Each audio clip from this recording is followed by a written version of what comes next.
Okay, so today we're going to talk about writing an introduction to a personal narrative. I'm going to start by taking a look at an example personal narrative that we've been talking about during the week. If you haven't read this example yet, I'd recommend you pause the video, read through it. This is a great example of a personal narrative.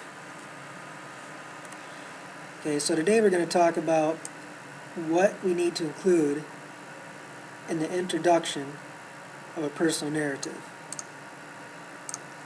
So an introduction paragraph should start with a hook to catch a reader's attention. So this is one or two sentences that makes a reader want to continue to read our story. It kind of gets their interest. So you could tell a story, you could ask the reader a question, you could give a statistic or a couple word attention getter, state a fact, all those types of hook sentences that we talked about at the beginning of second quarter. We also need to give a setting. If there's multiple settings, like in our example story, just introduce a setting where it starts or where most of the story is going to be. Finally, need to introduce the main characters and introduce the conflict, or if it's a happy story where there's not really a problem, then introduce the beginning of the action or where the story is going to start getting excited. Okay, you should remember that we talked about story elements at the beginning of the year. Well, not the beginning of the year, but a couple weeks before Thanksgiving break.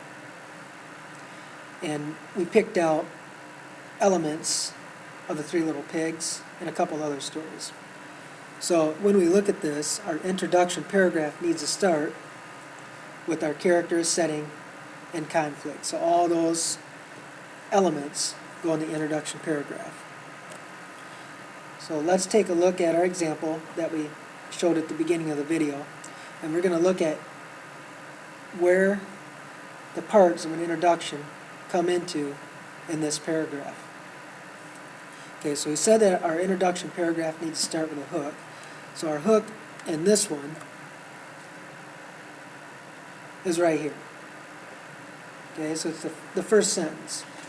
And this is basically a story that our narrator's telling, and it makes us want to read the rest of the story because we're trying to figure out why this narrator still dreams about the time his friend Brad came to visit him. So something significant must have happened here for him to want to dream about it. Okay, our writer also introduces the characters in his hook. So he tells us, first of all, we know that it's him because he's telling the story. We also see that Brad's introduced, and we also see that Mom's introduced too. But our two main characters in this story is the narrator and Brad. Alright, so now our narrator, or our writer, introduces the setting. And we can see that this is going to happen at Brad's place, because it says Brad's parents are going to Europe for a week and they want to know if Brad can stay here. And here is Brad's place.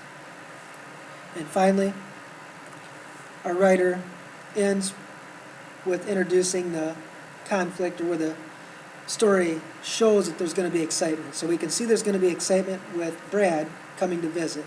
And we can see that where Mom asks our narrator, and we can also see that at the end when it says we are going to have the time of our lives. Okay, we also talked about how an introduction paragraph should have a closing sentence. Well, this is a type of closing sentence because this is a transition sentence, and if you look at the example at the beginning of the video, you can see that this sentence transitions into our next paragraph, which is about when Brad gets off the plane.